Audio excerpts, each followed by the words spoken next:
네, 매주 월요일 이종우의 특별한 시선입니다. 올해 시장에서 몸담아 오시면서 역사에 대해서 알고 계시고 또 전략을 잘 보시는 분이죠. 오늘 특별히 이제 미국의 이제 금리 인하 부분에 초점을 맞춰서 좀 논의하고 여쭤보도록 하겠습니다. 이종우 주식평론가 오셨습니다. 어서 오십시오. 네, 안녕하세요. 그러게요. 뭐랑 미중 간의 갈등은 단기 해결이 안 되고 오래 끄는 문제인데다가 다행이라고 할까요? 미국 연준이 좀 스탠스를 바꿔서 금리 인하를 하겠다는 좀 모양새를 내비쳤는데요. 네. 금리를 내리게 되면 언제가 될까요? 참 그 부분에 대해서는 현재로서는 판단하기가 좀 쉽지 않다라는 말씀을 드리고 싶은데요. 그 미국이 금리 인하 쪽으로 갑자기 돌아선 그 연력을 한번 우리가 보면 5월 초에 트럼프 대통령이 금리를 1% 정도 더 내려야 된다라고 얘기하지 않았습니까? 그러면서 덧붙였던 얘기가 참 그 걸작인데요. 그렇게 되면 미국 경제는 로켓처럼 상승할 것이다. 이런 얘기를 했었습니다. 근데 5월 FOMC에서는 뭐 그런 얘기가 나왔지만 그게 이제 채택이 되지 않았고요.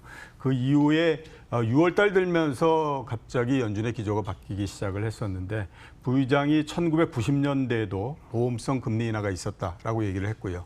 가장 결정적인 건 지난주에 연준 의장이 금리 조정을 위해서 미국 경제의 상황을 관찰하겠다라고 얘기를 했기 때문에 이제 본격화됐다라고 이렇게 볼 수 있는데요. 시장에서는 빠르면 이번 FOMC 회의에서 금리를 인하할 거다라는 전망이 상당히 많은 것이 사실입니다.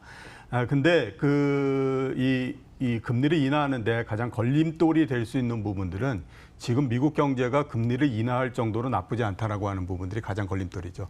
1, 4분기에 성장률이 3.1%였고 실업률이 3.6%였으니까 이런 경제 상황에서 금리를 계속해서 내릴 수는 없습니다. 그러니까 결국 미국이 언제 금리를 내리느냐 하는 것들은 경제적인 판단 이런 것들은 하기는 어렵고요.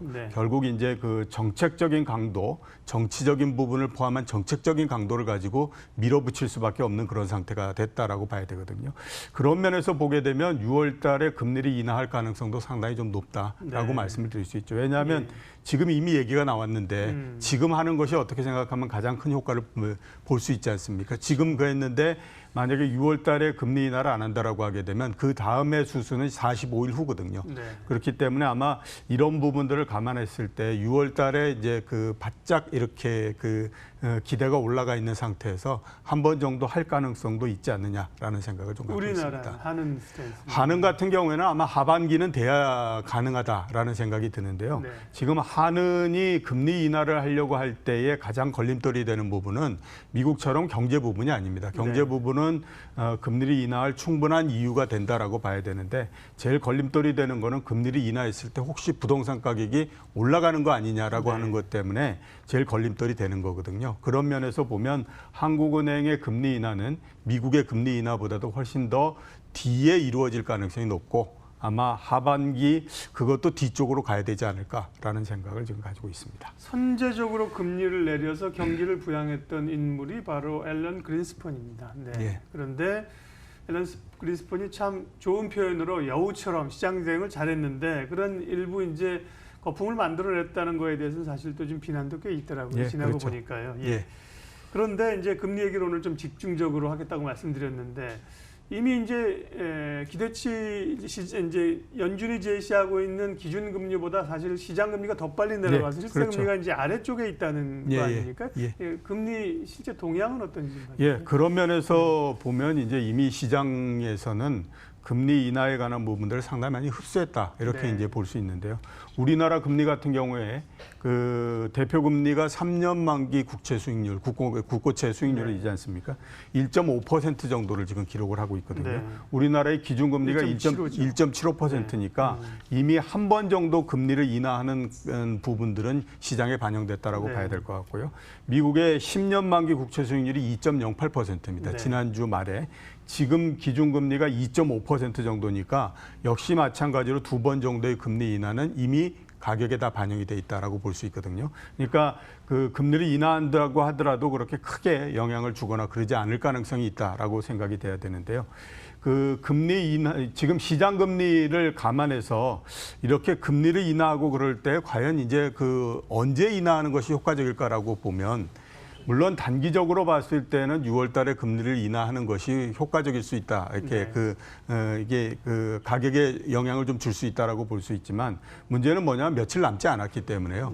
이게 며칠 남지 않은 상태에서 그다음에 추가적으로 금리 인하하고 하는 것까지 또 시간이 상당히 걸릴 가능성이 있기 때문에 오히려 시장 측면에서는 가격의 상승이나 유지를 이렇게 오래 끌고 가기 위해서는 6월 달에 금리 인하를 다음으로 미루는 것이 더 나은데 워낙 지금 뭐 사람들의 기대가 높은 상태이기 때문에 연준이 그런 선택을 하기는 좀 쉽지 않은 그런 상태다라고 볼 수가 있겠죠. 다음은 7월이고요. 시장에서는 그렇죠. 이제 사실은 9월, 12월 얘기를 나오다가 갑자기 이제 원치 들면서 다음 주에 있는 6월 가능성들도 언급을 하고 있고 평론가님도 6월 가능성도 무시할 상황은 아니다. 이렇게 그렇죠. 얘기를 하셨습니다.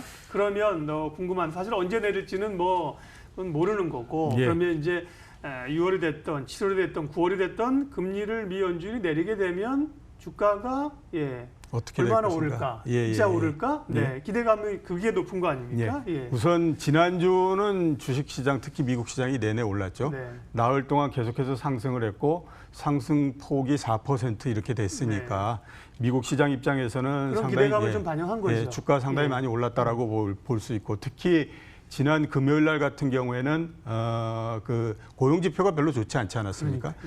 그런데도 불구하고 이제 주가가 상당히 올랐는데 오른 이유가 고용 지표가 안 좋기 때문에 금리를 내릴 가능성이 있다 이런 거지 않습니까? 그래서 금리하고 경기의 사이를 이렇게 보면 이거는 정말 해석하기 나름이거든요. 어떤 때는 지표가 안 좋은데 금리를 인하할 가능성이 높기 때문에 이렇게 한다라고 하고 또 반대 입장이 됐을 때는 지표가 이렇게 나쁘기 때문에 금리를 뭐 인하해봐야 필요 없어 이렇게 되기도 하고 그래서 그때 달라지는데요.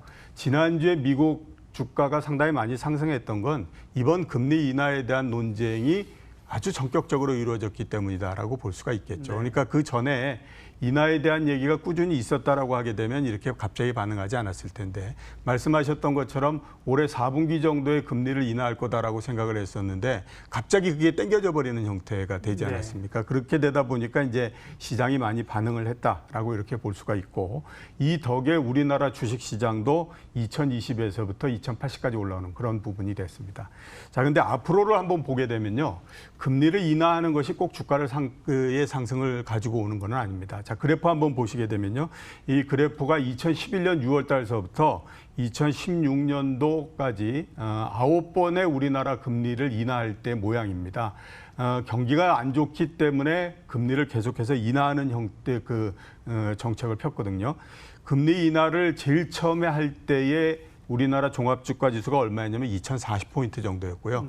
마지막 1.25%까지 금리를 내렸을 때에 종합주가지수가 2019포인트였습니다. 그러니까 금리를 9번이나 내렸음에도 불구하고 전체적인 주가의 수준은 그렇게 변하지 않았다라고 이렇게 볼 수가 있고요. 미국 같은 경우에도 비슷한 경우는 상당히 많이 있습니다. 2000년도 말에 미국의 기준금리가 6%였거든요. 그게 2001년도 말짝 한 1년 정도 지나고 나면 그때의 기준금리가 1.25%가 됩니다. 그러니까 얼마입니까? 4.5%가 내려간 거죠. 이 인하의 속도도 굉장히 빨랐습니다. 한 번은 FOMC 회의할 때 한꺼번에 1%를 내렸고요. 그다음에 0.5%를 내린 게 6번이나 됐었습니다. 지금 한번 생각해 보시면 금리를 인하한다고 해봐야 0.25%고 이것도 한번 인하한 다음에 상당한 시간이 지난 다음에 또 인하하고 이러니까 인하 2000년대 이때에 비해서는 속도감이나 이런 것들이 비교가 될 수 없는 상황이잖아요.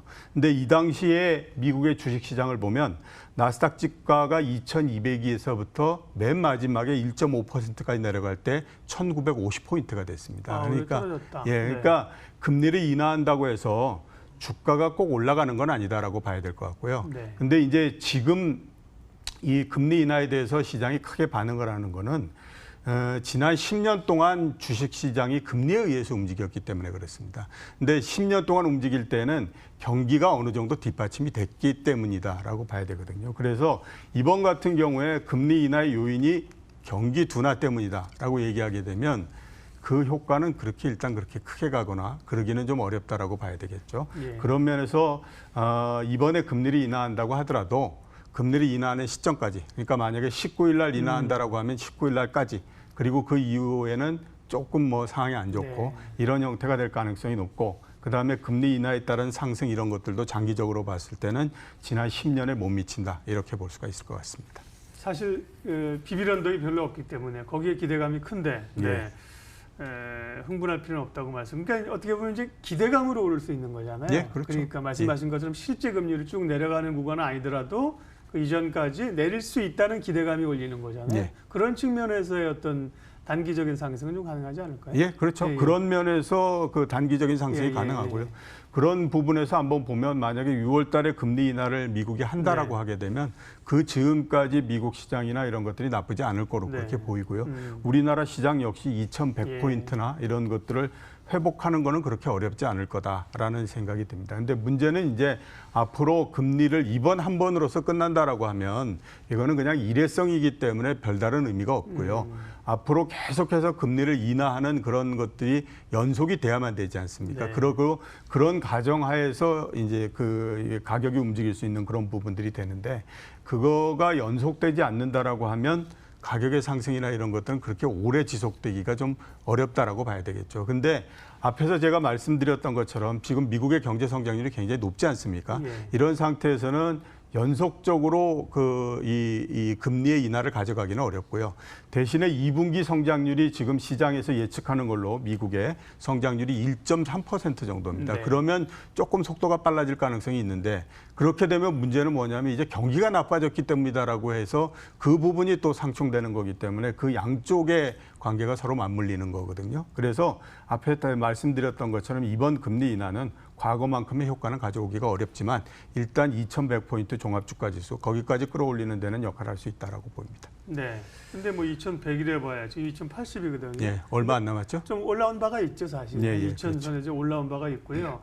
대략 이제 올해 흐름을 이 봄에 우리가 있었던 고점 한 2250이 지금으로 봐서는 어쨌든 간에 그 고점을 넘기는 쉽지 않은 걸로 보셨기 예, 때문에 그렇죠. 단기적인 좀 반등 정도로만 해석을 하신 것 같습니다. 그러면 투자 전략하고 주목할 사항하고요, 전략 좀 마무리해 주시죠. 예. 우선 주목해야 될 부분들은 우리나라 주식시장이 상대적으로 상당히 약합니다. 지난주에 보셨던 것처럼 굉장히 약하고요. 그다음에 오늘도 시장이 그렇게 강하지는 않죠. 한 20포인트 정도 올라가지 않을까라고 봤는데 지금 한 10포인트 정도 이렇게 올라갔네요. 그래서 이렇게 상대적인 부진이 언제쯤 빨리 이렇게 에서 벗어날 수 있을 것인가 하는 부분들이 굉장히 중요하고요. 그다음에 시장이 이게 전체적으로 매매 규모나 이런 것들이 그렇게 깊지 못하다 보니까 외국인이나 기관의 매매에 따라서 주가가 굉장히 빠르게 변동해버리는 그런 모양을 보이기 때문에 우선 이제 지금 해외 시장이 굉장히 좋고요. 그다음에 대충 보면 원화가 거의 그 정점을 쳤다라는 생각이 들기 때문에 위쪽으로요? 예, 그렇죠. 네네. 그러니까 1,200원을 넘어가고 이러는 상태가 계속 나오지는 않을 거다라고 보이니까 이런 상태에서 과연 외국인들이 매수를 계속해서 유지할 수 있겠느냐 하는 부분들에 대해서 한번 생각을 해봐야 될 텐데, 지금 시장은 정말 어중간한 상태다라고 봐야 될 것 같거든요. 예. 어중간하기 때문에 주가가 그렇게 크게 상승을 하거나 이러지는 못할 걸로 보이고요. 전반적으로 어떤 뭐 시장을 크게 끌고 가고 그러는 종목들도 현재로서는 아마 찾기가 좀 어렵지 않을까라는 생각이 드는 게, 말씀드렸던 것처럼 지금 주가는 낮지도 높지도 않은 상태이기 때문에 어떤 것이 하나 이렇게 나와서 시장을 끌고 가기에는 상당히 좀 힘에 부치는 상태다라고 볼 수가 있겠죠. 네, 이종우의 특별한 시선, 이종우 주식평론가 모시고 말씀 나눴고요. 시간이 다 돼서 인사드리면서 출발 맞게 된 오늘 순서는 정리하겠습니다. 오늘도 좋은 투자하십시오, 여러분. 고맙습니다.